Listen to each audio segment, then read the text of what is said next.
I'm Nina Berry and I am one of the playwrights working on Anna Walk with me. So at the moment we're kind of exploring different possibilities of how that might work and kind of whether it's going to be a fractured narrative. So we've both been going away and writing different pieces of material and what we've discovered is there's actually some really nice parallels that have just come out of discussions, but she writes in a really grounded, naturalistic way. And my writing sort of tends to be a bit more lyrical and poetic, so there's something that's really nice about the contrast between those two different styles. We always knew that there'd be the creative freedom to be able to explore, and there's sort of crossovers in the kind of what we call the physical world and then the afterlife, the kind of non-physical, and we're talking about the possibility of kind of crossing those two over. So actually it might be that the play actually starts with the near-death experience, or that we see Anna in the afterlife and then we kind of journey through her life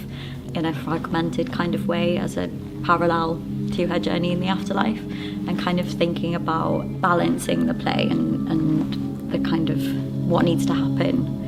in the afterlife, and how it relates to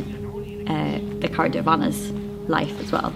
And it's also really nice to just be able to write something and to write around that subject and then to give it to, you know, an artist or an actor or a puppeteer and for them to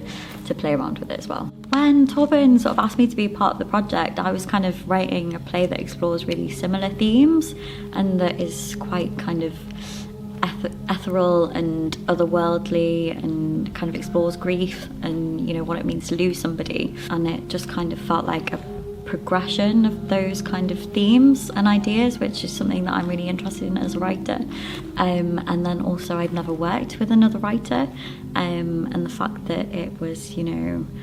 it meant having worked with Teater Katapult before, and coming back and working with all of those guys here was really appealing. And I've never worked with a puppeteer before, and then a composer. I have worked with composers, but that's sort of usually been an artist who's come in later in the project, so the fact that it was going to be a very collaborative project was also really appealing.